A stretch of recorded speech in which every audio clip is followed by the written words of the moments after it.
Bueno, qué alegría poder estar aquí contigo, Carla. Soy fanática de tu cuenta de YouTube y debo decir que, bueno, ya te lo dije en un mail, paso muchas horas haciendo la cena a mi hijo, haciéndome el skincare o lo que sea, mientras tú suenas de fondo, así que qué placer poder hablar contigo. Muchísimas gracias y me sorprende que me digas esto porque yo recuerdo cuando comencé a interesarme por la literatura, sobre todo ambientada y teniendo en cuenta todo el papel importante que tiene la mujer dentro de la literatura, que te escuchaba a ti. Ay, mira. Lo mismo que haces ahora con mis vídeos, lo hacía yo, bueno, lo hacía y lo hago yo con tus vídeos. Qué bueno. Está bien, yo mira, te saco unos cuantísimos años, pero al escucharte también me hace pensar en ese momento de descubrimiento, en ese Mm. momento en el que para mí eran los blogs en aquel momento y una cosa que se llamaba Fotolog, que por suerte tú no has conocido y espero que no conozcas nunca porque era el infierno. Em, pero me hace pensar, ¿no? Al verte, me hace recordar pues ese momento, ¿no? En el que de repente Internet se abría como una especie de puerta a una biblioteca extraña y rara y un poco de colores bizarrísimos, ¿no?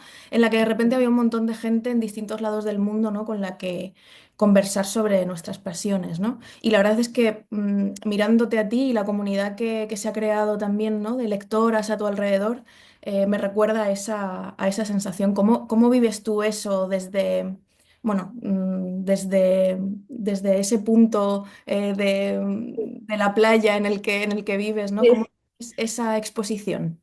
A ver, yo si te soy sincera, siempre me he sentido un poco, ¿cómo decir esto? Como un poco ermitaña, te tengo que admitir.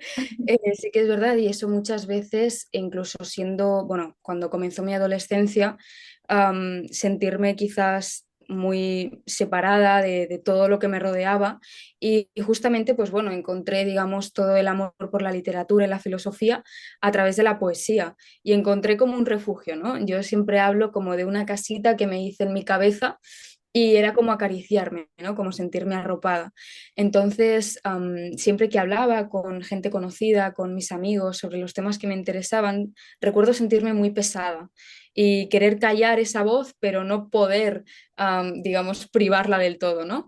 Entonces fue a través de una profesora mía de lengua castellana que me animó a crear, pues, algún tipo de comunidad en la cual poder compartir, pues, estas cosas que a mí me surgían y que yo sentía la necesidad de justamente de enseñar o de transmitir, ¿no? Yo creo que transmitir, ese es el verbo que más me gusta.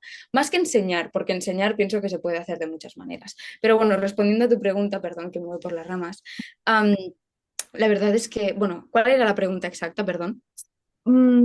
Pues tampoco yo me acuerdo porque lo estoy haciendo de manera súper espontánea, pero Pues tenía que ver, ¿no? Con qué se siente de repente precisamente a eso, ¿no? Cuando estás en Ah, esa pequeña casa, ¿no? En esa casa que te sí. has creado para ti y de repente esa casa se abre y la están viendo miles de personas y la comentan muchas Sí. personas y de repente te conviertes pues en una influencia incluso para muchas de esas personas. Sí, pues mira, si te soy sincera, para mí esa casa no ha cambiado nada y de hecho muchas veces tengo que ser consciente de, oye, Carla, te están viendo. O sea, los vídeos que grabas realmente hay gente que los ve, que puede incluso aprender de ellos, que la gente lee lo que tú puedes recomendar y para mí, o sea, tengo que ser muy consciente de ello porque me olvido completamente, ¿sabes? Y eso es algo muy curioso porque, por ejemplo, cuando leo comentarios, siento que, o incluso correos o cualquier comentario, digamos, de manera personal hacia lo que estoy haciendo, ¿no? Con el canal y con todo tipo de publicaciones, tengo que ponerme en un foco diferente a cómo me veo a mí personalmente, porque creo que he estado tanto tiempo dentro de esa burbujita, ¿no? Que ahora verme desde fuera se me hace muy difícil, así que tengo que ser muy consciente, porque realmente a veces creo que, como te digo, se me olvida completamente, pero para mí es un placer porque veo realmente que todas esas veces que pedí perdón por quererme callar, Mm. realmente hay gente, ¿no? Hay personas que eso les encanta y es algo que a mí me hace súper feliz. Qué bueno. Mira, justo antes de nuestra cita, he abierto este libro Sí. que, bueno, Ostras. que pensaba que podría ser un libro que uniera nuestras Sí. respectivas pasiones, y una autora también, ¿no? Que creo que a las dos nos gusta mucho. Y me encontraba así, de casualidad, lo he abierto así al azar, y la frase a la que han ido mis ojos dice... El amor sirve al conocimiento, llega al mismo fin que él por diferente camino, por el camino que menos apropiado parecía, el de la manía o el delirio.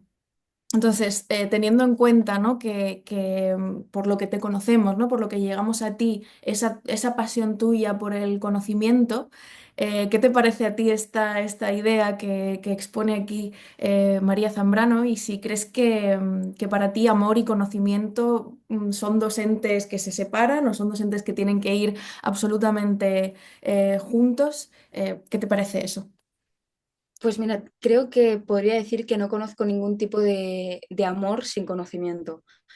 Conocimiento, en cambio, conocimiento sin amor sí que puedo llegar a entenderlo, porque, por ejemplo, me veo expuesta a, bueno, ahora sobre todo estos últimos años, a estudiar cosas que no me han interesado. No lo más mínimo, pero que no han tenido un gran impacto, pero en cambio, amor sin conocimiento no lo concibo, ¿no? Y es que al final miro a mi alrededor, ¿no? En esta habitación y lo único que puedo ver es el amor que he sentido durante todos estos años por todo lo que he ido aprendiendo y sobre todo descubriendo en mí misma gracias a este amor que he ido, um, bueno, que he tenido la oportunidad también de ir encontrando, ¿no?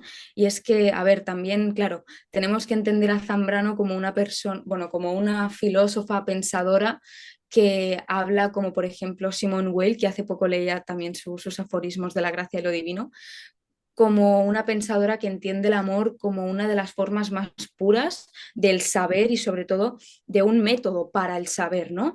Y eso se ve claramente en la tumba de Antígona, cuando Antígona habla con Ismene, o sea, ver realmente cómo el amor para la autora es la clave fundamental para poder fundamentar y crear las bases para que el conocimiento se dé, ¿no?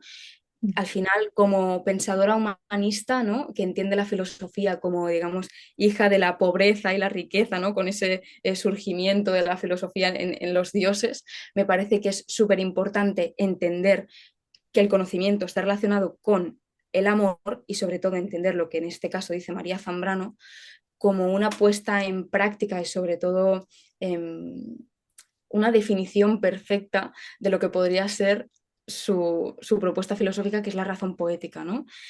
Y como te digo y como te vuelvo a repetir, para mí no hay ningún tipo de amor que no conlleve conocimiento y lo podríamos extrapolar a todo tipo de amores, tanto al personal como al, a cualquier amor que se sienta por la filosofía, por cualquier objetivo que tengas en la vida, por cualquier cosa, me parece que todo te lleva a conocer, ¿no? Y más que a conocer de manera externa, sobre todo de manera interna. Y eso para mí, pues, es lo más bonito, creo. Qué bueno, justo estaba pensando, has hablado, ¿no? De esas asignaturas o de esas cosas que a lo largo de la vida parece que se nos obliga a memorizar a pesar de que no nos gusten mucho, ¿no? A pesar de que no medie ningún tipo de amor por ello, ¿no? O quizá el amor a que eso pase rápido, ¿no? El amor a liberarnos cuanto antes, ¿no? Sí. Eh, y quería preguntarte. ¿Qué relación tienes tú también con el olvido, ¿no? Porque me da la sensación, cuando veo a estudiosas como tú, ¿no? Yo también tengo un grupo de amigos, yo no me considero muy estudiosa, pero estoy rodeada de gente que se dedica a la academia o que a sus 30 y muchos años siguen estudiando y siguen yendo a clase, ¿no? A pesar de que ya tengan sus vidas resueltas, y eso me parece fascinante, ¿no? Ese amor, ¿no? Por seguir subrayando, por seguir tomando notas, por seguir aprendiendo. Y yo me pregunto cuánto hay que olvidar para poder dejar espacio, para poder seguir aprendiendo, ¿no? Es decir, todas esas lecturas, ¿no? Que dices que rodean el templo de tu habitación, ¿no? Que componen el templo de tu habitación. Es necesario también olvidarse de cosas, desprenderse de cosas para aprender cosas nuevas. Sí, a ver, respecto a esto, pienso que el olvido tiene un papel muy importante también a la hora del aprendizaje, porque muchas veces cuando aprendemos lo hacemos desde, bueno, o en mi opinión, creo que lo hacemos desde una visión muchas veces sesgada, teniendo en cuenta lo que estamos aprendiendo en ese momento o quiénes somos justamente en el momento en el que lo leemos o interpretamos un texto, un libro o, no sé, una canción que también podemos olvidar, ¿no? Ujú. Y yo creo que el olvido, como te digo, juega un papel fundamental porque es, o sea, olvidamos lo que hemos leído, pero no olvidamos que de aquello de lo cual hemos sacado aquella información. Quizá la información sí, pero que la hemos obtenido en algún momento, eso no se olvida. El contenido quizás sí, ¿no? Como te digo, pero creo que es importante porque si no, no dejaríamos paso a nuevas formas de entender, de comprender y sobre todo de imaginar bueno, de imaginar, no, perdón, de interpretar Ujú. el nuevo aprendizaje que se puede dar, ¿no? Yo recuerdo, te voy a poner mil ejemplos seguramente con Zambrano, pero recuerdo cuando leí a María Zambrano de manera directa, ¿no? Me introduje en sus textos de manera directa, sin ningún tipo de autor que me introdujera a ella, que luego cuando pasé a leer a Miguel Morey, que digamos que te introduce a la autora de una manera mucho más suave, mucho más breve, ¿no? Pensando decía, ostras, pero si no me acuerdo de nada de lo que he leído de ella, ¿cómo puede ser si tampoco hace tanto tiempo, ¿no? Y es justamente ese olvido el que me hizo luego volver a fundamentar el conocimiento que yo pensaba que tenía en una base mucho más fuerte, ¿no? Y me hizo luego también cambiar mi punto de vista de lo que yo pensaba que era el pensamiento de María Zambrano, en este caso. Pero te puedo poner mil ejemplos con cualquier libro que que me digas, ¿no? Como te comentaba antes, ahora me estoy leyendo Guerra y Paz, no llevo ni 60 páginas y ahora me preguntas cómo se llama la personaje principal y solo me acuerdo que se llama Ana, pero no recuerdo ningún personaje más, ¿no? Quizá también es algo Es que, claro, son los de nombres nombres rusos en las rusos. novelas tienen su cosa, ¿no? Quizás también, ahora pensando, quizás tiene algo que ver con la cantidad, porque claro, no sería lo mismo olvidar un libro teniendo en cuenta que al mes o al año lees o aprendes, escuchas diferentes, digamos, no cantidades, sino formas, ¿no? De conocer que en cambio solamente te hayas leído dos o tres libros, quizás es mucho más fácil acordarse de eso, ¿no? Pero al final cuando la cantidad va equilibrada también con la calidad de lo que lees, muchas veces eso se pierde, creo, porque acordarse de todo me parece que sería también un poco delirante, ¿no? Al final, muchas veces me voy a dormir y digo, oye, Carla, cállate ya, si me acordara de todo sería imposible, ¿no? Entonces también agradezco un poco esa capacidad, diría, de olvido también para volver a tener ganas de aprender aquello que en un momento quizás ya se aprendió y ahora vuelve a resurgir de una manera diferente. Claro, yo creo que sin el olvido no existiría la posibilidad, como tú bien has dicho, de la relectura, ¿no? Y Exacto. dice Sí, sí. Nabokov, ¿no? Que un verdadero lector es un relector, ¿no? Bueno, lo dice Nabokov, lo dice Borges, lo dicen todos los relectores del mundo, lo decimos nosotras, supongo también, ¿no? Lo Sí, certificamos, le sí. ponemos el sello de aprobación. Qué es lo que más relees tú? O eres de esas personas a las que les da pudor releer porque piensan que se están perdiendo algo que podrían estar leyendo por primera vez? Pues mira, releer libros, yo los diferenciaría. Aquí haría como una pequeña división, ¿no? Siempre hago la misma, entre filosofía y ensayo y luego todo lo que sería parte de literatura, poesía, teatro. Y mira, si te soy sincera, todos los libros en cuanto a filosofía y ensayo no los tengo que releer una y dos veces, los tengo que releer como mínimo cinco o seis. Porque creo que aunque muchas personas, incluso lo que me llega a mí la impresión de que, wow, eres súper inteligente, ¿cómo puede ser que a tu edad, ¿no? Expliques estas cosas? No, para nada, me cuesta un montón comprenderlas y tengo que leerlas muchísimas veces para poder explicarlas y al final eso me lleva a tener que invertir muchísimas horas en los mismos textos, en los mismos libros, ¿no? Y acaban, por cierto, los libros destrozados de tantos borrones, tachones, de todo, ¿no? Pero bueno, luego sí que es verdad que en la parte de literatura, poesía y teatro, me encanta releer poesía porque yo en la poesía me doy cuenta que me encuentro, pero lo más importante, me hago como un pacto conmigo misma, porque siento que puedo entablar una conversación en soliloquio, aunque en realidad sea con el propio autor también, ¿no? Pero bueno, eso sería otro tema. El caso es que literatura, libros, digamos, tochos, toscos, ¿no? Que te lleve, digamos, un tiempo, un esfuerzo leerlos. Creo, no recuerdo ningún libro que lo haya releído, Mm. simplemente porque me parece que mi percepción de aquel momento nunca volverá a ser mejor que la primera. Y prefiero quedarme con ese sabor dulce de lo que ha sido en un primer momento, porque también pienso, como bien has dicho, que podría estar leyendo otras cosas y eso me priva de poder conocer nuevos personajes, nuevas maneras, nuevas visiones, no sé. Entonces yo creo que sería eso. Filosofía, ensayo, tengo que releerlo muchas veces para poder comprenderlo y sobre todo ser capaz de explicarlo, pero literatura, se crea todo un mundo tan complejo a mi alrededor que luego modificar eso sería como descuadrar todo lo que se ha creado en mi mente. Pero si pudieras elegir, en plan, una novela que de igual modo sabes que vas a tener que releer o que hay algo que, un libro que te gustaría incluso ver cómo cambia esa percepción, ¿cuál sería? ¿Cuál crees que sería? Solo uno. Espera, ¿me vas a permitir que mire a mi alrededor un segundo? Claro. Pues, a ver, si te soy sincera, el primero en el que he pensado, y quizás es muy, no, muy conocido, pero Crimen y Castigo. Fue lo primero que yo leí de literatura rusa este verano, fue con lo que me introduje, y wow, o sea, es que acabé súper, súper sorprendida. Nunca pensé que me gustaría tanto. Yo recuerdo antes tenerle miedo al nombre de Dostoyevsky, o sea, era como, no, no, no, no, todavía no estoy preparada, ¿no? Y lo leí y me quedé súper impactada y yo cuando la acabé es algo que pensé, ¿no? En algún momento volveré a releer este libro. Y recuerdo, yo siempre en los libros pongo cuándo me lo empiezo y cuándo lo acabo. Y puse primera lectura, porque sabía que en algún momento lo volvería a leer.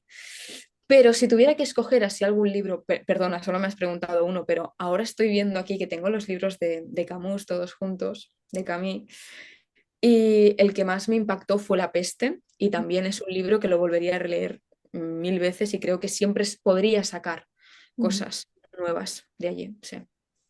Qué curioso y qué tramposa que eliges a los narradores, a las novelas filosóficas, ¿no?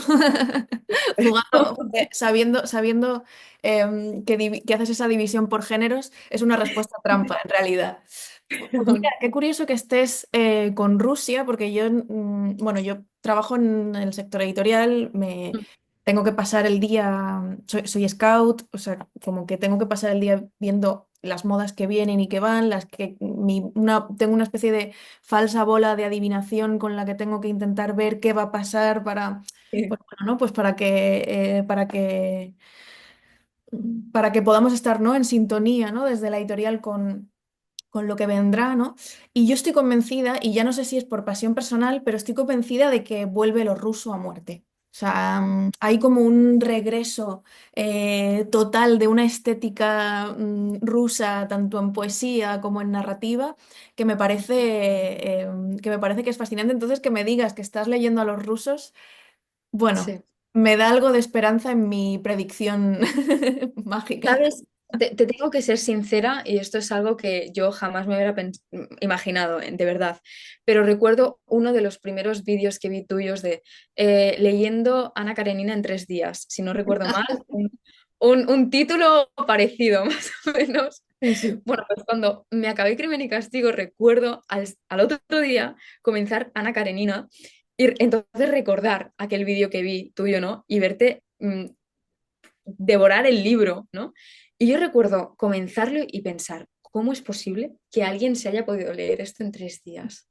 ¿Cómo puede ser? Pero si te soy sincera con lo que has dicho, creo que justamente ahora se está volviendo a poner de moda, está tomando otra vez esa fuerza característica, podríamos decir, lo ruso, porque yo me he dado cuenta que en la novela rusa encuentro algo que no encuentro en ningún otro tipo de novelas. Ese, podríamos decir también, ese existencialismo, también encuentro muchas veces un punto como de pesimismo, pero que lo camufla también con muchas partes muy humanas como el amor, incluso cómo se resuelve la miseria, que eso es algo muy bonito, ¿no? De ver para el lector cómo se desenvuelve una trama con unos personajes a los cuales tienen unos acontecimientos que a todos en cualquier momento nos podría pasar, ¿no? Pero en cambio, por ejemplo, me pongo a leer ahora Tolstoy, el prólogo, que lo leí ayer, y nos comienza a hablar sobre cómo en realidad solamente puede hablar sobre autores, perdón, sobre autores, no, sobre, ¿cómo se llama? Sobre protagonistas, ¿no? Sobre los propios personajes que sean aristócratas, porque la vida de un, digamos, de un pobre como él, como él se refiere, es muy poco entretenida, no es bonito y eso al lector no le interesa. Pero en cambio, a un autor de... Ah, perdón, lo siento. Ha sido buenísimo, ha sido buenísimo. Lo siento, lo siento. Las interrupciones de la vida. Yo hoy no tengo a mi hijo, así que si no, que vivo con él, pero vamos, que hubiese venido Vale, aquí si estuviera por aquí, o sea que no te perdón. preocupes. Bueno, lo que te decía, el caso es que, en cambio, veo lo que dice Tolstoy y veo en contraposición todos los personajes que nos encontramos en Crimen y Castigo y no tiene nada que ver, por lo que en realidad toda la literatura rusa es lo que nos podemos encontrar Mm, en diferentes, sí que en diferentes vidas y en diferentes maneras de verla, mm. pero al final las situaciones y percepciones más mundanas, ¿no? Y al final lo hace de una manera tan característica que me parece que eso, por eso está volviendo a resurgir, creo. Sí, ¿no? Sí, yo creo que también hay como una especie de pasión por narrar los detalles aparentemente más nimios, ¿no? Los detalles que tienen que ver pues con el color del dinero, con el olor de la fábrica, o sea, con una serie de cosas que creo que por así decirlo, a lo mejor la novela pija europea no ha reflejado de una manera o se ha olvidado de ella, ¿no? Y también como la decadencia de la ciudad, yo creo que, pues cómo aparece San Petersburgo, ¿no? Que es gloriosa y decadente al mismo tiempo en muchas de estas novelas, hace también eso, ¿no? Como que le da un tono que creo que el resto de mucha de la literatura occidental contemporánea, pues no ha sabido, no sé, retratar, ¿no? Y Total. luego también otra cosa, que no sé si tú estarás de acuerdo, tiene que ver también con no sé, con la lírica de los personajes, ¿no? Antes hablábamos del amor y del conocimiento. Yo creo que el retrato que hacen autores como Dostoyevsky o Tolstoy del amor también tiene un punto lírico y oscuro que es muy suyo y que me parece casi imposible de traer aquí, ¿no? Es como algo, tiene una mitología propia, no sé, toda esa literatura. Sí, de hecho, lo que dices ahora de mitología propia, y sé sobre todo también que no sé cuántas veces habrás leído Lolita de Nabokov, pero justamente lo tengo allí, el libro, y bueno, me lo leí en una edición que me han dicho que no lo vuelva a leer.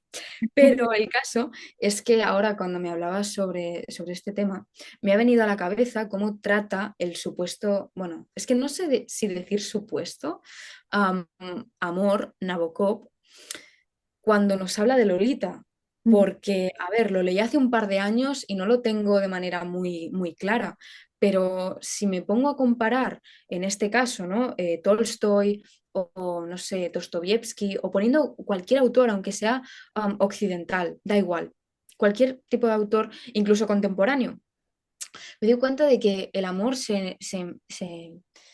se embarca dentro de un tipo de supuesto, ¿no? Que al final o puede ser trágico, cómico, bonito, lo que tú quieras, pero siempre sucede en un tipo de cosas, ¿no? Un tipo de estructuras que hace que siempre, o por lo menos en mi caso, comprendamos el amor de la misma manera. Y Ya, eso también me parece que está muy relacionado con una de las preguntas que me has hecho antes, que es con el olvido, ¿no? Al final, el amor y el olvido creo que están muy relacionados, ujú. porque al final una de las cosas, perdona, estoy entrazando un montón de cosas, ¿eh? Ah, vale, dale. Lo que me has dicho también, la pregunta anteriormente, era algo así como, ¿crees que el olvido es importante para adquirir nuevos conocimientos, ¿no? O cómo funciona. Bueno, pues yo creo que es fundamental entender el amor dentro de toda la literatura y cómo funciona, cómo se organiza o cómo el propio escritor hace que el amor funcione dentro de los personajes de una manera tan... Es que no quiero decir esto porque no tengo ni idea sobre literatura, pero todo lo que yo he leído y la interpretación que yo he tenido me parece que es tan limitado Ujú, que se podría relacionar muchísimo con lo que es nuestra percepción del amor y cómo lo llegamos a olvidar. ujú, Porque me doy cuenta de que sobre todo en las relaciones personales actuales, lo que se comprende por amor, ¿no? Muchas veces se coge el ideal quizás de las redes sociales, ¿no? O de algún tipo de medios de comunicación, como por ejemplo la televisión, o lo que se puede ver por la calle, ¿no? Que siempre son cosas bonitas y nunca es lo que se ve a través ujú, de una soledad, ¿no? A través de una propia pareja. Pues me parece que eso se puede reflejar muy bien a través de los libros, ujú. porque aparte de verse la parte, digamos, bonita, feliz de lo que es el amor, también se ve en contraposición, en este caso, el olvido, porque el propio autor no te lo está mostrando, te está mostrando con plenitud, no sé si eso existe, te estamos mostrando en una extensión completa de lo que sería el sentimiento amoroso, pero en cambio me parece que se queda tan corto con la palabra. También pienso que el amor es muy difícil de poder expresar a través de cualquier personaje si no es un sentimiento que se viva de manera propia y muy vívida, intensa.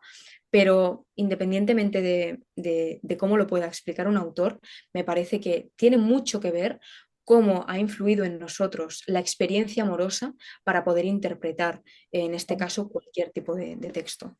Y esto, perdón que hable tanto en serio, Ujú. cuando leía el discurso amoroso de Roland Barthes, cuando leía esas figuras, no, hace no es una comparación, pero a través del libro de Las penas del joven Goethe, recuerdo pensar esto constantemente, ¿no? ¿Cómo es que a través de un librito, ya ves, que Las penas del joven Goethe, que es súper breve, cómo puede ser que saque más de 100 figuras y Ujú. que sean interpretadas por tantas personas de manera completamente diferente?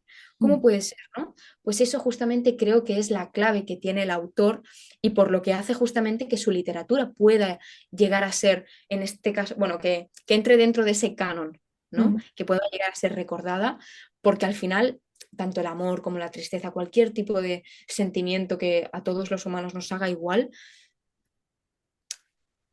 es lo que, perdón, se me ha olvidado lo que estaba diciendo, es lo que justamente creo que hace que el autor nunca deje de ser leído.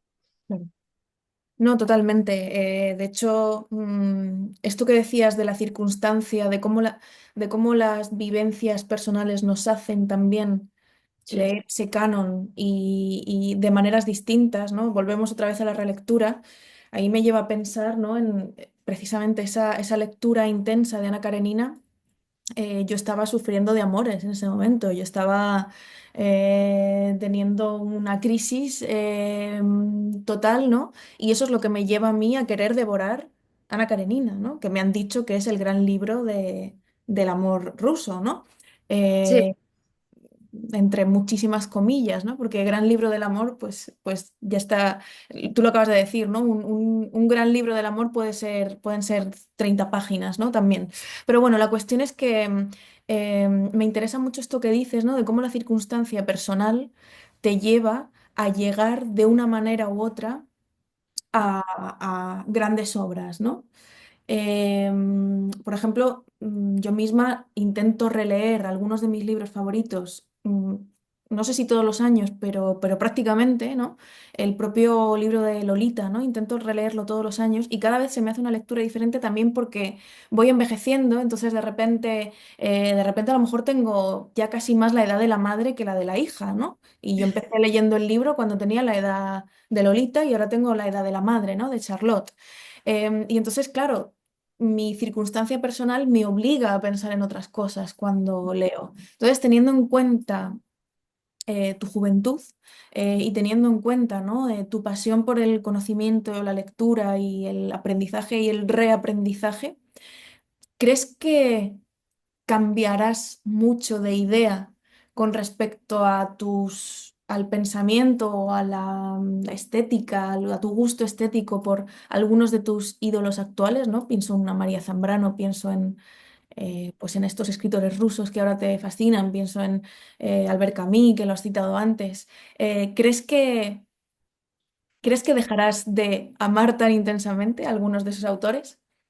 Mira, te voy a responder a través de dos personajes. Y bueno, antes que nada, mi respuesta creo que definitiva por el momento es que no, pero sinceramente te voy a responder a través de dos figuras muy conocidas en toda la literatura, que es a través de la figura de Don Quijote, Alfonso Don Quijano el Bueno y Sancho Panza. Y es que yo recuerdo cuando cogí en mi primer Quijote y lo comencé a leer y decía, pero estos dos locos, ¿qué están haciendo? Si el uno está más loco que el otro, ¿cómo puede ser, no? Ese idealismo, no sé, no sé, ese hombre que se nos presenta, que sale en búsqueda de una vida no vivida, ¿no? Y ese otro loco que aunque parezca que no, también es otro loco, ¿no? Cómo sigue a su caballero, ¿no? Cómo el escudero se va creando a partir de todas esas experiencias. Pues yo recuerdo la primera impresión que tuve de estos dos personajes, ¿no? Y de todos los que les siguen, que era muy diferente a la que tengo ahora, que después de haber vuelto a releer Don Quijote de manera académica para clase, para literatura castellana, ha sido completamente diferente. Y me doy cuenta justamente de que mi visión cambiará muchísimo a lo largo de los años, justamente por estos dos personajes, porque antes los tenía, como te digo, como dos locos que salen al mundo a buscar unas aventuras que se inventan y que el otro intenta seguirle para poder ganarse una ínsula, ¿no?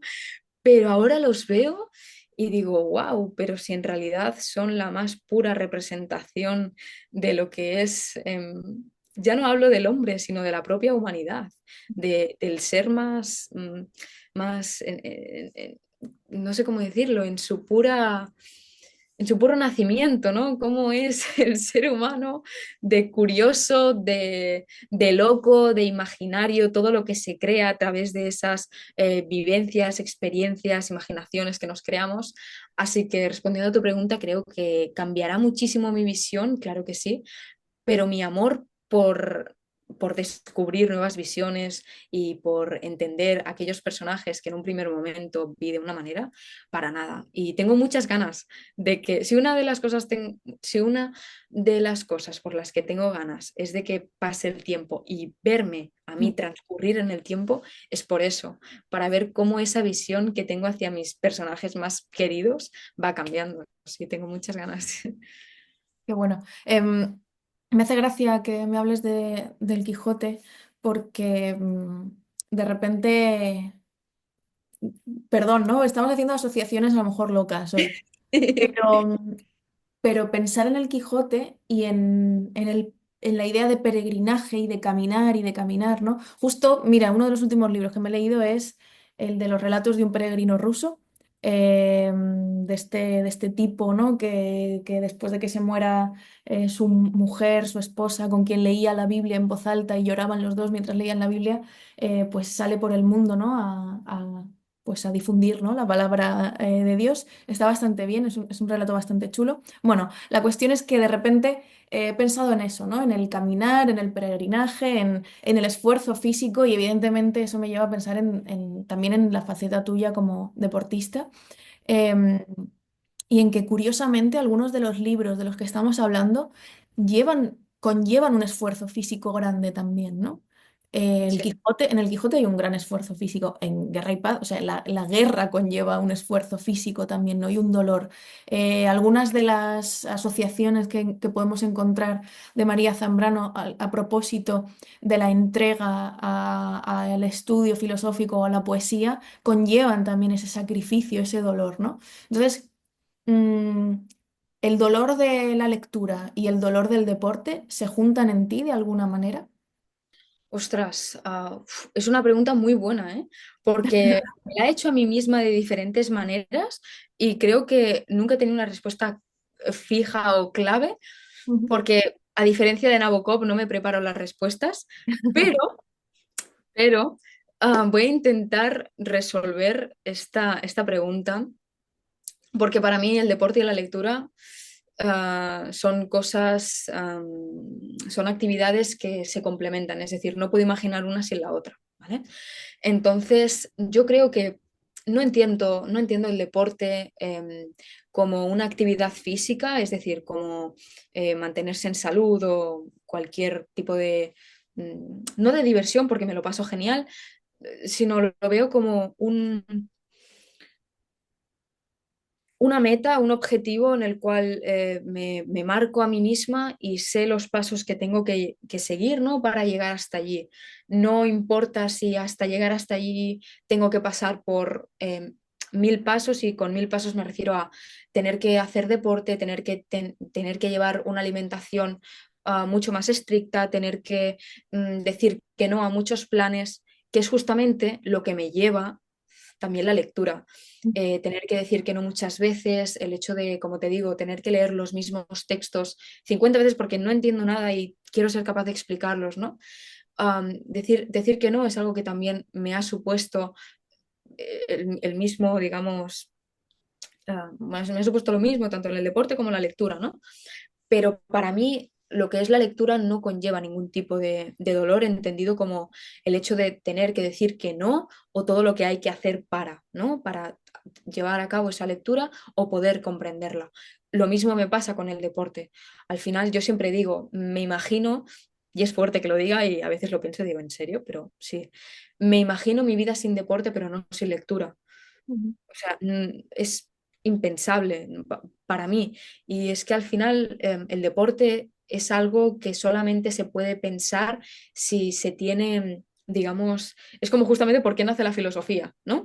Porque ya justamente te encuentras en una estabilidad en la cual te surgen esas preguntas que te llevan más allá a preguntarte, bueno, pues a cosas del ser, de cómo es el ser humano, de a través de qué se articula, ¿no? Pero cuando ya existe esta estabilidad, ujú, pues a mí esta estabilidad me la da justamente la lectura. Por lo tanto, no existiría deporte sin esa lectura, ¿no?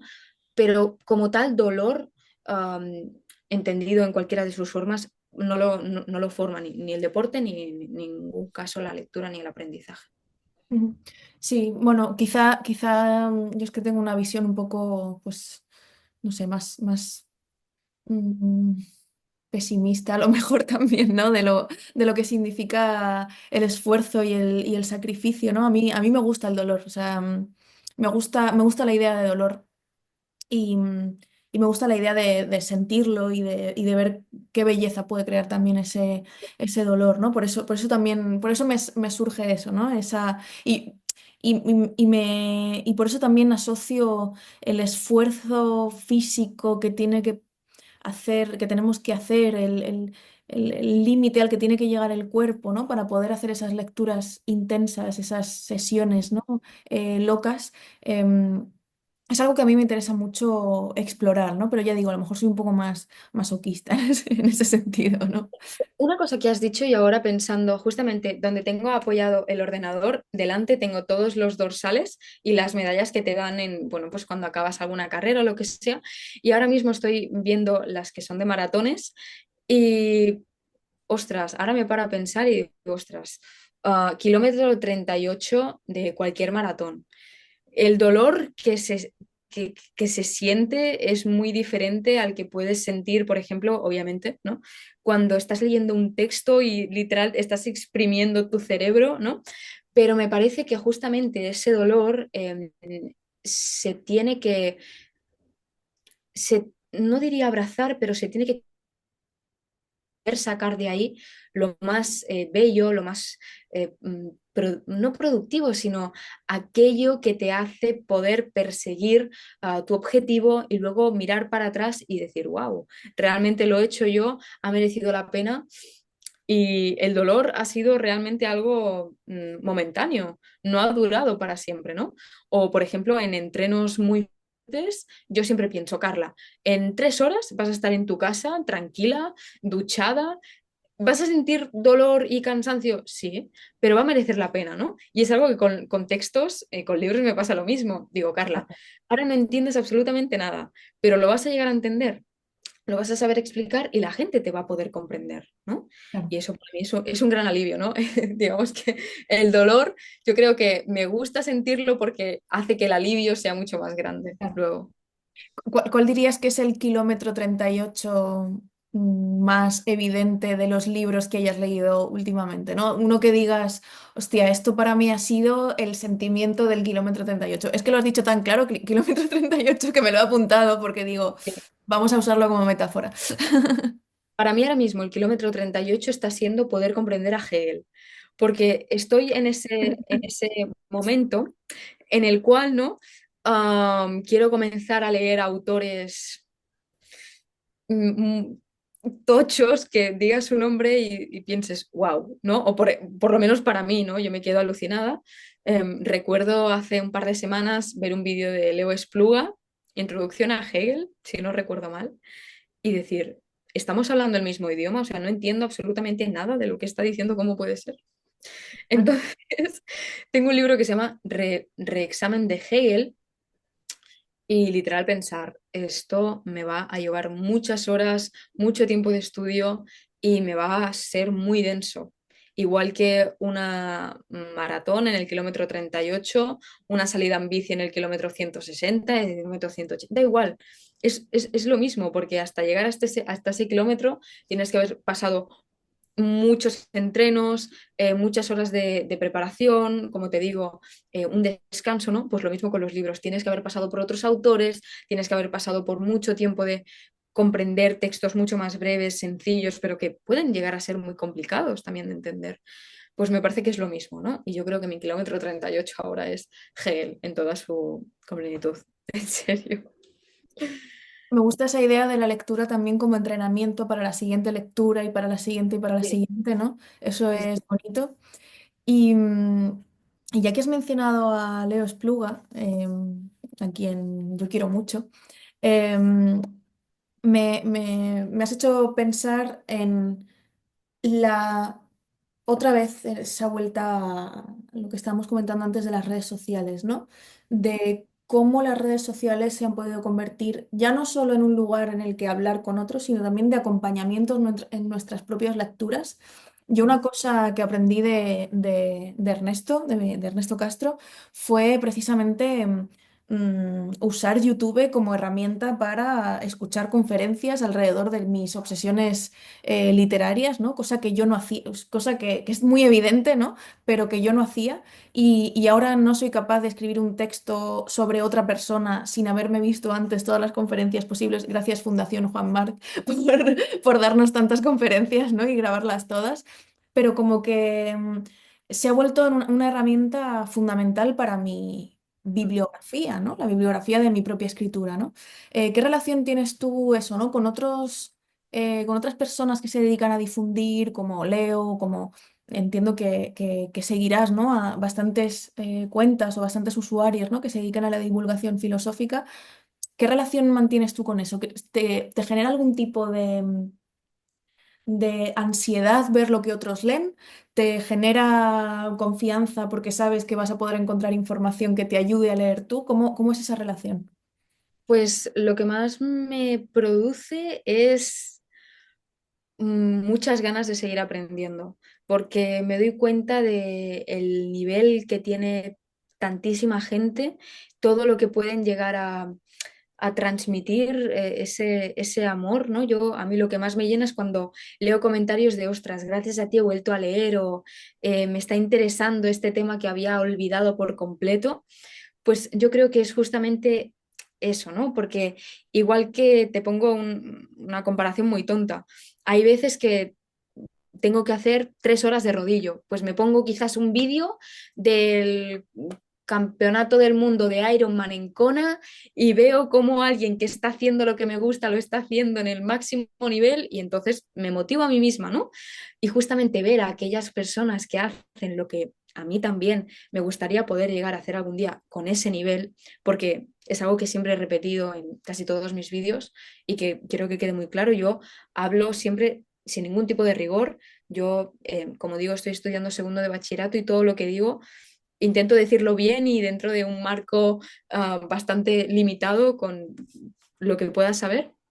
Pero bien, si bien es cierto que miro a todo este tipo de divulgadores, como por ejemplo Leo, al cual, bueno, le sigo desde que literal comenzó con el canal, o por ejemplo a ti también recuerdo verte hace como 5 años los vídeos que subías, y por ejemplo también con Ernesto, todas, bueno, las clases que subía hace un par o tres de años me las veía todas. Introducción a la filosofía antigua, humanismo, filosofía china, cosas así. Me las he visto todas y sobre todo los podcasts que hacen y hacéis con otro tipo de divulgadores me parecen súper interesantes porque creo que es a través del propio divulgador, con preguntas mucho más personales, cómo se puede llegar al verdadero conocimiento de cómo se puede adquirir lo que él tiene, ¿no? Lo que él puede llegar a transmitir. Y eso es algo que me gusta mucho y que me encantaría poder tener este tipo de conversaciones que estoy teniendo ahora mismo contigo con otro tipo de divulgadores, porque es la manera en la cual creo que más aprendo y sobre todo me hace sentirme muy... como en una comunidad muy bonita que me hace sentir un igual en todo aquello que me hace sentir pues amor por vivir, ¿no? Que me hace sentir viva. Sí, Qué bueno. Em, me parece bonito lo que dices y me ha hecho pensar en ese compartir dudas con los otros, ver sus procesos de aprendizaje.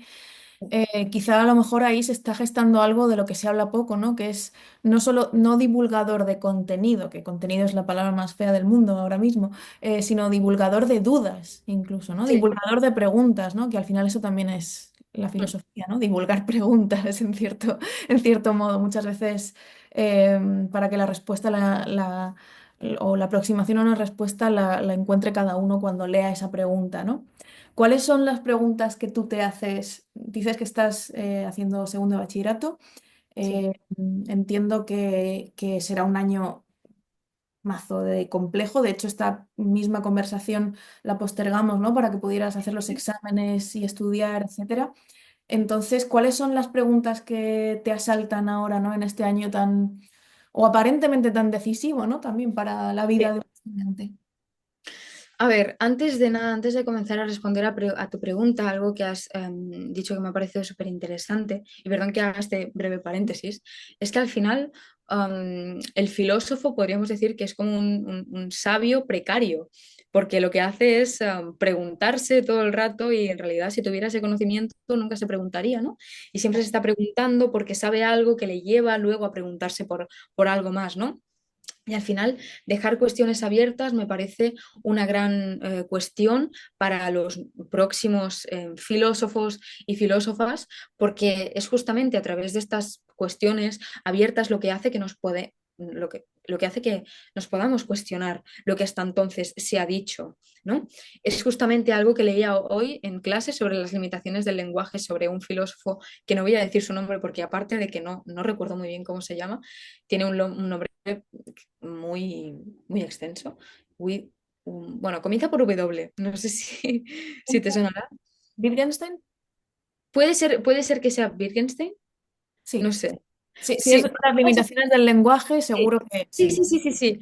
Vale, pues estaba leyendo por PDF Locus Philosophicus, si Vale. no recuerdo mal que se llama así el libro. Y me estaba, es que justamente, mira cómo son las cosas, me estaba planteando esto, ¿no? ¿Cómo puede ser que esas dudas, ¿no? que nos aparezcan luego sean reinterpretadas por otras personas en cuestión de, no sé, menos de, o sea, cuestiones que se habían establecido como fijas durante más de a lo mejor 200 años, que venga alguien y las descoloque todas justamente porque entiende que el lenguaje se ha articulado hasta entonces de una manera tan simple que no se ha llegado a la raíz específica para poder hablar de aquello que realmente es lo que nos está diciendo la propia palabra, ¿no? Entonces, me parece clave el hecho de dejar cuestiones abiertas y justamente entre este tipo de divulgadores, ¿no? De personas que justamente pues que hacemos este tipo de vídeos, ¿no? Que se planteen cosas que no sean respondidas de manera directa. También es lo que a mí me gustaba, recuerdo cuando veo, bueno, y hoy en día también, cuando veo este tipo de programas, ¿no? De podcast, también me gusta dejarme cuestiones abiertas. Pero respondiendo a tu pregunta, que si no recuerdo mal, era algo así como cuáles son las preguntas que me surgen ahora estando en segundo de bachillerato, bueno, en este periodo, ¿no? Pues, si te soy sincera, creo que me tendría que preocupar un poco más lo que es mi futuro profesional, pero sinceramente, aunque he tenido muchas dudas, muchas preguntas sobre lo que será de mí en un futuro, solamente me puedo ver de dos maneras, una aprendiendo y la otra enseñando. No puedo verme de ninguna otra manera. Y si te soy sincera, todas esas preguntas me llevan a pensar sobre lo mismo, ¿no? ¿Quién quiero ser, dónde quiero estar y con quién quiero estar y ser? Que me parece que son dos cosas diferentes, pero muy parecidas entre sí. Entonces, intento no hacerme estas preguntas muy a menudo porque creo que me llevarían a un tipo de escándalo conmigo misma que no me permitiría ver las cosas de una manera muy clara.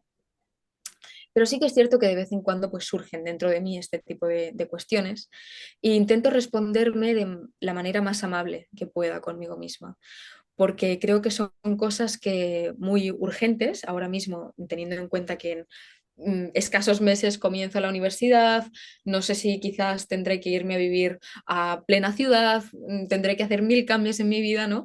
Y al final son todo cuestiones que se quedan ahora abiertas y dices, pero todavía, pero has hecho selectividad, ¿sabes tu nota? ¿Sabes en qué lugar vas a poder entrar? ¿Sabes dónde? Dices, no, vale, hey, ¿qué podemos controlar ahora mismo? ¿Qué es lo que podemos responder? ¿Cómo lo respondería sí? Y ya está. Intento no armarme mucho lío porque al final ya bastante lío hay, ¿no? Como para intentar controlar aquello que todavía no se sabe nada, ¿no? Entonces, pues sería justamente eso, sí. Bueno, de momento guerra y paz, entonces. Sí, sí, sí, totalmente. Que las respuestas te las de guerra y paz. Sí, recuerdo, perdona, hace como 3 años o así, escribía poesías casi todos los días y una de las que escribí, que de hecho es una frase que me encanta citar, de autocitándome, es algo así como voy a dejar en manos del tiempo lo que no está en las mías, ¿no? Pues eso. Tal cual. De hecho, como estamos llegando al final de la charla, te quería preguntar también, volver un poco al tema de la poesía. Insisto, este es como el libro que tengo aquí en la mesa, y entonces veo tu cara y luego bajo la mirada y veo Filosofía y Poesía, María Zambrano. Em, quería volver al tema de la poesía, que para ti era el inicio de todo, según me contabas. Sí. Eh, y acabas siempre que has hablado de poesía, no sé por qué, se te escapa los verbos en pasado, siempre hablas en pasado, escribía o leía o releía un poema, ¿no? Y me ha llamado la atención, ¿no? ¿Por qué esa forma verbal, ¿no? Para la poesía. Vale, a ver. Me parece, voy a intentar no extenderme demasiado, aunque creo que No, realmente la respuesta no. Bueno, voy a comenzar a explicarme. Creo sinceramente que mi inicio en todo el amor que siento por la literatura, o bueno, para dejarlo en términos más generales, por todo lo que envuelve los libros en general, viene a través de la poesía. Todo viene dado a través de que yo conozco, bueno, o creo conocer lo que es el amor de muy, muy, muy jovencita, bueno, muy jovencita, a partir de los 13 años, más o menos. Ahora me siento más alejada que nunca y justamente creo que tiene mucha consecuencia de todo aquello, ¿no? Pero fue como intentar explicar una sensación que yo misma, por mis experiencias todavía no vividas, no sabía cómo expresar y sobre todo cómo poder entenderlas. Fue a través de diferentes autores, sobre todo Skandar Alget, no sé si te suena, pues fue a través sobre todo de él cómo pude llegar a comprender algunos de los sentimientos que estaban comenzando a surgir, ¿no? En mí decía, wow, ¿qué estoy sintiendo? ¿Por qué lo siento? ¿Y hacia quién? ¿Y cómo me sienta a mí eso? ¿No? Y luego fue como una explosión dentro de mí, fue no saber eh, cómo mirar el mundo, esa nueva visión, ¿no? Que acontece cuando te ves envuelta en una mirada súper enamorada, no sé cómo explicarlo, pero siento que tienes una visión mucho más compleja de lo que es el mundo y a la vez mucho más sencilla y bonita. Bueno, sencilla y compleja me parece que son, bueno, contrarios, ¿no? Pero me refiero a que es mucho más compleja porque todo lo que abarca lo ves desde unos detalles que quizás no te fijarías en otro momento, pero luego por su sencillez, porque es una mirada tan, muchas veces tan pura y sobre todo a esa edad, ¿no? Que no ves maldad por ningún lado, que me hace verla de una manera muy sencilla, muy con una blancura tan, no sé cómo explicarlo, perdóname, Luna, en serio, pero me parece que es justamente eso, ¿no? Encontrarme ese sinsentido que yo encontraba a través de mis sentimientos, a través de las palabras, a través de unas expresiones que yo no conocía, pero fue coger un papel, una hoja, comenzar a escribir y decir, wow, esta soy yo, me estoy impregnando de mí misma y me estoy pudiendo descubrir. Qué fuerte, ¿no? Y fue a través de un concurso literario de mi instituto, no sé si fue en primero de la ESO o en segundo, que dijeron, bueno, tenéis que hacer un poema y esto pues va a concursar todo el instituto y a ver quién gana. Y bueno, todos nos tenemos que presentar y gané. Y fue súper sorprendente porque no me lo esperaba para nada estando en segundo de la ESO y sin haber tenido prácticamente nunca contacto con, con un libro, digamos, en relación con la literatura, poesía, ¿no? Y fue a través de eso. Y ahora hablo de la poesía en verbos en pasado y yo creo que porque tengo un recuerdo bastante, bueno, con añoranza, podríamos decir. Tengo muchas ganas de poder, bueno, de poder, no, de ser capaz de volver a disfrutar la poesía como lo hacía antes, sobre todo para escribirla, porque mientras la escribía me descubría y al descubrirme tenía una visión del mundo mucho más clara, mucho más nítida de todo lo que ocurría y sobre todo me hacía verme de una manera muy bonita y ahora me he dado cuenta que es algo que no soy capaz de hacer. Y me encantaría poder tener una conversación parecida dentro de unos años contigo sobre lo mismo y responderte de una manera totalmente distinta. Pero ahora mismo es eso lo que te puedo responder. Y dentro de todo lo que te he dicho, han pasado a lo mejor como 4 años dentro de todo este paréntesis. Pero es muy fuerte ver cómo justamente el amor, el olvido, ¿no? Lo que comentábamos antes, juega un papel crucial a la hora de poder determinar un, ¿cómo decirlo? Am, un género tan bonito como es la poesía. Qué bueno. Em, me hacías pensar en una frase que no me quito de la cabeza desde que también a los 12, 13, 14 años me dio por leer y escribir poesía, que es, la saqué de un manual de mística que me regaló un profesor, que es esa que le dice Dios, ¿no? A Hildegarda de Bingen, de frágil ser humano, di y escribe lo que veas y oigas. y ese mandato divino, ¿no? Ese frágil ser humano, ¿no? Ese asumirse frágil, pero al mismo tiempo ser frágil, pero tan importante como para que Dios te diga que tienes que decir, escribir, ¿no? Lo que ves, lo que oyes, lo que sientes y lo que amas, ¿no? Yo creo que forma parte de esa fascinación, ¿no? Y supongo que es inevitable ver el primer impulso poético, el primer gesto poético como algo relacionado con el pasado también, precisamente por eso, ¿no? Porque inevitablemente tiende, yo creo que nuestra cabeza, ¿no? Eso no se olvida, ¿ves? Eso sí que no se olvida, esa sensación de escribir y de leer por primera vez poesía, yo creo que no se olvida nunca, ¿no? Esa pureza, esa pequeña rabia y esa pequeña chispa, ¿no? De voraz, ¿no? Que me parece, que me parece fascinante y que si me permites un micro consejo o un comentario ya de señora, ¿no? Yo creo que esos chispazos van volviendo. Creo que, al contrario que el estudio de otros o de la lectura de otros géneros literarios, la poesía yo creo que va por fases, ¿no? Y son fases siempre muy intensas y muy voraces. Entonces, te animo a que dejes a que te vuelva a bajar Dios a decirte frágil ser humano, ¿no? Volverá, Pues estoy segura. ojalá, ojalá, en serio. Tengo ganas, de verdad. Qué bueno. Pues no sé. Em, Creo que no sé, me gusta esta imagen, me gusta esta sensación, ¿no? De irnos a esos hace 4 años, ¿no? Y a esos chispazos, ¿no? Y a cómo ha cambiado la vida desde entonces. 4 años puede ser un mundo. Me gustaría, por ultimísimo, ultimísimo, que nos recomendaras a quien nos esté escuchando, ¿no? Pues a las chicas del club de lectura que van a ver esta conversación o a la gente que nos vea luego en YouTube, que nos recomendaras para quienes están haciéndose unas preguntas parecidas a las que aquí han surgido, o para quienes están esperando a que les venga esa voz divina a decirles frágil ser humano, que nos recomendaras un par de lecturas que sí o sí no deberíamos acabar este invierno que se está haciendo ya largo sin haberlas leído. ¿Cuáles serían esas dos, tres lecturas? Vale, una la tengo claro y creo, bueno, creo no. Haru, de Flavia Compañ. Es un libro que disfruté muchísimo cuando lo leí y me hizo pensar la vida en general de una manera muy distinta. El lema, digamos que la máxima por excelencia de ese libro es que cada día es una vida.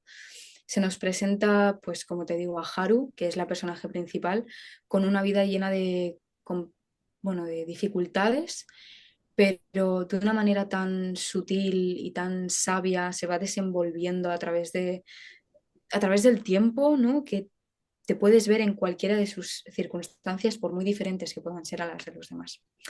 Ese sería el primero. Luego después, un libro que a mí me encantó, sobre todo porque sentí que era como un pequeño suspiro, ¿no? Es un libro de Josep María Esquirol, Una filosofía de la proximidad. Me encantó, recuerdo cuando lo leí, ¿no? Que decía algo así, recuerdo escribir un texto bastante breve, que decía algo así como que no sé cómo decirlo en castellano, el hogar y el humano al final son la misma cosa, ¿no? Porque hacen de algo muy simple, pueden crear calor, ¿no? Puede crear aquella escalfón, ¿no? Ese acogimiento que hace que te sientas en casa. Me parece que es un libro súper bonito y sobre todo que te hace pensar en lo que es el hogar. Creo que es algo también que teniendo en cuenta en los momentos en los que nos encontramos ahora en esta sociedad, es muy importante, ¿no? Porque al final el hogar es ese punto en el que sales, entras, te vas, vuelves, vienes, pero siempre sabes el origen. Y una de las cosas más tristes que puedo encontrar en cualquier vida es justamente no saber ese origen, no saber a dónde volver, ¿no? Me parecería que sería lo más triste. Y este es el segundo. Y el tercero, por último, es un libro que me regaló mi yaya por San Jordi el año pasado, que es La Gracia y lo Divino, de La Gracia y lo Divino, sí, de Simone Weil, que es un libro bastante, bueno, lo publicaron el año pasado, si no recuerdo mal, Y son aforismos. Y sí que es verdad que, bueno, son bastante escuetos porque todos los escritos de Simone Weil luego los introdujo, los publicó un eclesiástico y, bueno, quitó muchas partes que hizo que no se entendieran completamente.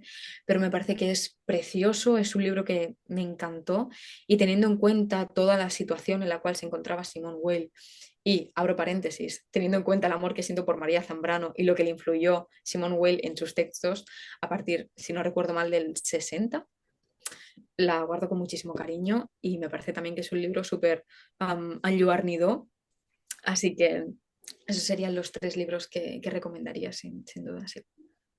Bueno, pues me parece maravilloso que nos vayamos con esa gravedad y con esa gracia y con esa palabra divina también, ¿no? De Simone Weil, que para mí también es como precisamente mis últimos 4 años han sido ella, prácticamente. O sea que me parece bien esa medida de tiempo en la que hemos situado esta conversación porque creo que, curiosamente y sin conocernos personalmente, a lo mejor hemos tenido en algunos momentos lecturas paralelas, ¿no? Y descubrimientos paralelos. Así que eso es muy bonito, me hace mucha ilusión y me ha hecho muy feliz conversar hoy contigo. A Así mí que también. sí.